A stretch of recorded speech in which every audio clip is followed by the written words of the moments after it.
Hiring managers of Reddit. What was your most WTF is wrong with this person moment you've had during an interview? Had a candidate who came in and said how hot my admin was and asked if she was single or open to Freaky Fridays. What? Switching bodies with her teenage daughter to learn a lesson about considering others' points of view and the importance of family. I interviewed a gal once, and while we were talking, I was looking over her resume. Please note that English is her first language, or else this wouldn't have humored me so much. Her mission statement on her resume was as follows: along with my detail-oriented and organizational skills, I will bring encouraged team to work cooperatively and creativity to provide an understanding the visual aspects of our work. This was for an admin position at a law firm. Not sure what the visual aspects of our work entailed in this position. Honestly, I read it over about 5 or 6 times. Worried that I was having a stroke, so I didn't really hear much of anything she said during the interview. I haven't been able to make sense of it no matter how many times I read it. I actually cut it out of her resume and have it sitting on my desk some 15 years later.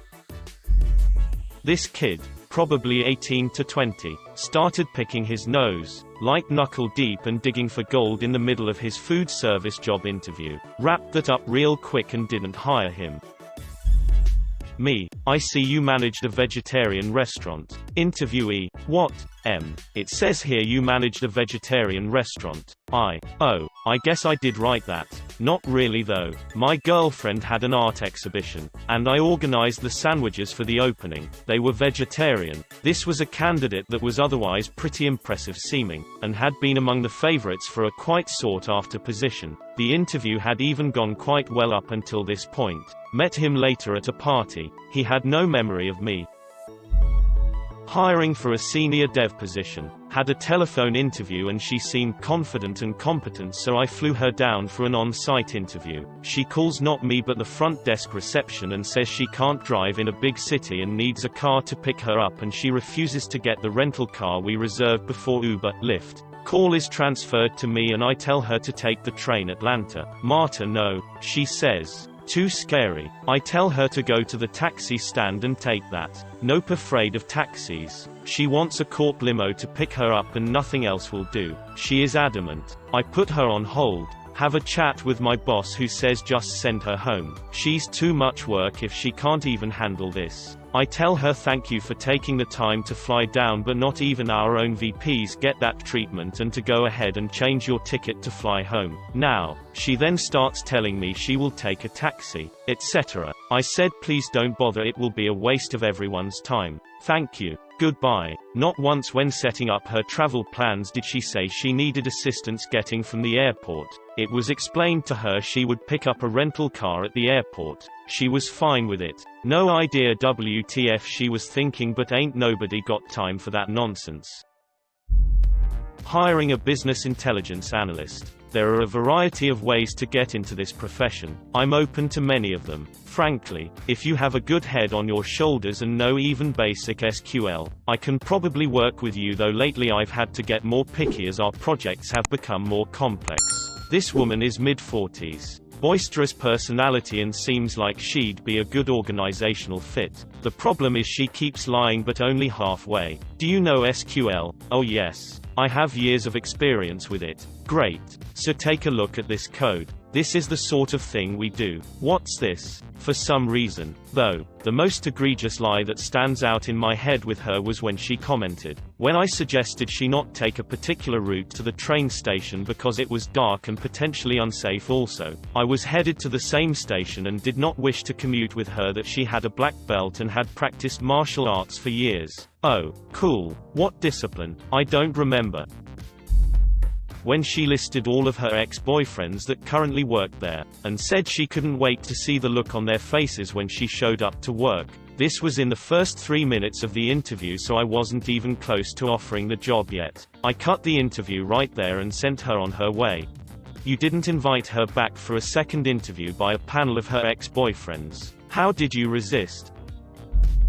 We had a shortlisted candidate come for a campus interview. This usually includes meeting with the dean, a long interview with the full hiring committee, a formal meeting with the department chair, dinner with the hiring committee, a formal job talk, 1-hour academic lecture, teaching a sample undergrad course, and meeting some students, as well as a campus tour. During the job talk, he kept flashing the pink satin liner of his suit jacket in the direction of one of our openly gay grad students. Everyone noticed. Later, he proceeded to get trashed during the meet greet with the students at a local bar and confided all of the dirt about his current department and overshared the status of his rocky relationship with a grad student back at his home university. A big no-no, even though it happens sometimes. The next morning sealed the big fat no. A grad student usually volunteers and is compensated to drive the candidate back to the airport. This person kept trying to persuade the openly gay grad student to drive him instead, even though another student female already had the task assigned to her. He didn't get an offer.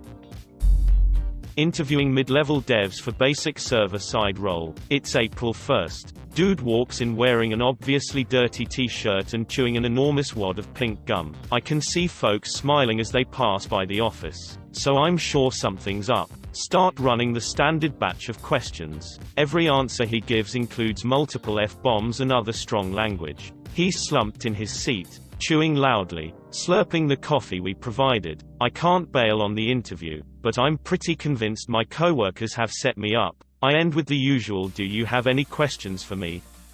To which he replies with, "Seems like there's some decent pussy here." I escort him to the front desk and see him off. Returning, I found out that he was interviewing only because in order to continue receiving his trust fund payouts he had to prove to his parents that he was actively trying to get a job. This was the third time he'd been interviewed by us. Interviewing him was seen as a rite of passage, I guess.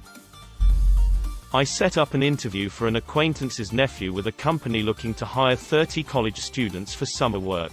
The nephew's major and the line of work this company performed seemed to mesh perfectly, and I knew the hiring manager personally, so it seemed like a great fit. A couple weeks later the acquaintance emails asking about the job, so I hit up my hiring manager friend and the conversation went something like this. Me, "Hey, how'd the round of hiring go?" HR, "Great. Needed to fill 30 spaces and only had to do 31 interviews to fill them." Me, "Oh cool. So was Paul the 10th one of them?" HR, "Oh him. Yeah well, he was naked during the interview so we declined." Me, "What? Are you serious? I find it hard to believe he would show up to an interview nude." HR, "Well it was a Skype interview, and when we brought up his video feed he was laying in bed nude." Me, "Oh, well maybe he thought you couldn't see him. Maybe he thought it was just an audio meeting." HR, "We told him we could see him and he said sorry then covered up with a sheet. We asked if he wanted to reschedule and he said no he was good. So yeah we decided to pass. Sorry Paul." I was performing a video interview with a candidate. They were clearly in a large bedroom, with most of it visible in the background, but it was clean so I didn't mind. In the back right corner was a closed door. About 7 minutes into the interview I see the door open slightly and some dude poke his head in. See that his girlfriend was in an interview, then close the door. Not a big deal, it happens. I ask my next question and let the candidate respond. But then, about 30 seconds later I see the door slowly open again. Only this time the dude comes crawling out the bottom. He continues to crawl across the floor making his way to the opposite side of the room. I assume he thought he was out of the camera's FOV, but he was clearly visible. He gets to the far end of the room and turns to fiddle with something ass in the air facing the camera. Finally, he finishes up with whatever he was doing and makes his way back and out the door. I know I should have stopped the candidate and had her deal with the dude, but it was so funny to watch I had to let it play out. I could barely contain my laughter and after the interview finished I lost it. She got the job though, and from what I remember was a great employee. We have a very simple pre-employment test. If you have been in our industry for more than a year you should get 100%. Sometimes we even give it as an at-home test. We had one guy that took his test home, had it for over a week. He brought it to the formal interview and got 90% of the questions wrong. Even though according to his resume he was an all-star and knew everything, he had an excuse for every wrong answer to even the most widely known questions in our industry. It would be the equivalent of saying you have been laying sod for 20 years, and then put the green side down. He didn't get the job. We were looking for a sous chef that would be able to work and train for a few months and then eventually fill my shoes as CDC. As I was leaving in about 6 months' time, we were a big, very successful restaurant in a super competitive city, and had a ton of applications and interviews. Most interviews for a chef position include a pretty informal chat with a hiring chef, the owner and the general manager, and a cooking, tasting portion, where the interviewee plans a menu of 5 or 6 dishes and serves them to the interviewers. One guy came in and killed the interview, and served incredible dish after incredible dish. But the owner didn't like him because the guy interviewing was tattoo-less and 50+ years old, and he felt that this guy's age wasn't conducive to our hip, late-night vibe. Whatever, you do you, Jeff, you insufferable prick. The owner calls me a few days later and tells me that he found a guy that he wanted to poach from a small bistro just outside of town. This guy comes in and is super cool. Fresh jacket, oozing confidence and a ton of cooking tattoos. The owner is in love, and I'm hoping that this guy is into overweight guys with chef jackets that are 2 sizes too small. Before the interview, all candidates had to send over an ingredient list so that we could order any ingredients that they may need for the cooking portion of the interview. And this guy had requested some foie gras for a dish he said had been awarded time and again of foie and lobster crepe. Didn't sound very good to me, but I was willing to give it a shot and see how it went. After the meeting, the guy went into our kitchen and started cooking. After about 10 minutes we all hear the guy screaming at one of our prep cooks to slice him some chives. A few minutes after that he brings out the app, which he says is his take on shrimp and grits, something that is already on our menu, and that he says is better than ours. I point out a few things. The shrimp is overcooked, the grits are gluey, and that the chives he was so stressed out about weren't even on the plate. He tells me that the problem was that our prep cook didn't speak English and that when he was chef, he would make sure the entire BO staff was fluent. Holy shit, warning bell number 1. After 2 more dismal dishes, he tells us that he is going to make his famous crepes. I am pumped because I know that it is going to be an absolute shit show. The dude is in the kitchen for at least 45 minutes, screaming, cursing and throwing shit around. I go back into the kitchen to see what the guy is doing, and he is fiddling with the Vitamix, which looks like it's full of cork. I ask him what's going on and he tells me that he's just blending the crepe batter. I point out that crepe batter usually doesn't have the consistency of modeling clay, and he pretty much tells me to f off, and that this dish has won awards. I look over at his phone, which is out on the table, and see that there is a recipe from allrecipes.com for crepes pulled up on it. So, not only does this guy not know how to make his signature dish, but he can't even follow a simple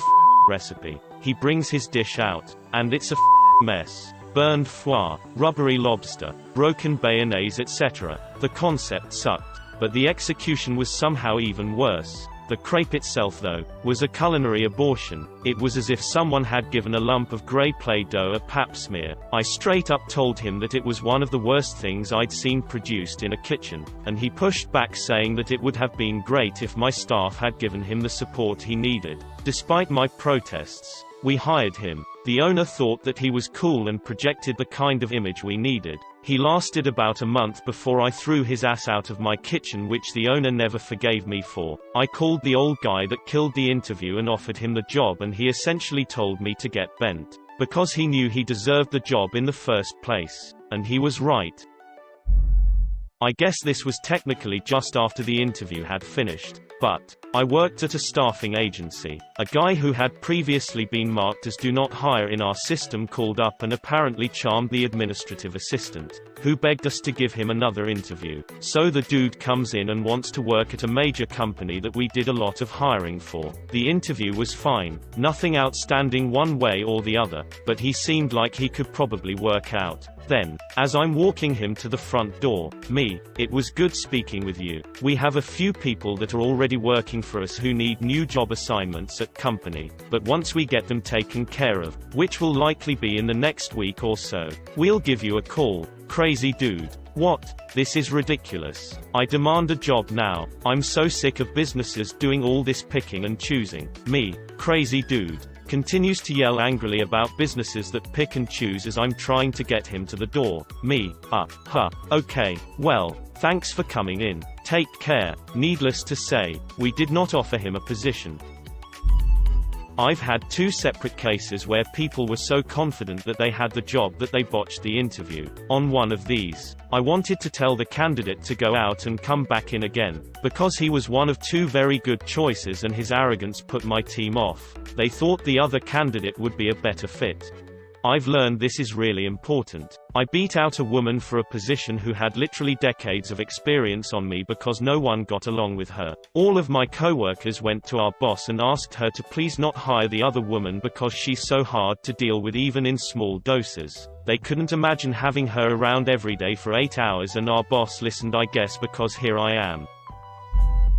The strangest ever was a man telling us all about his mom's Alzheimer's, talking crap about our company, and getting upset we didn't offer him the position on the spot. It was a wild ride beginning to end.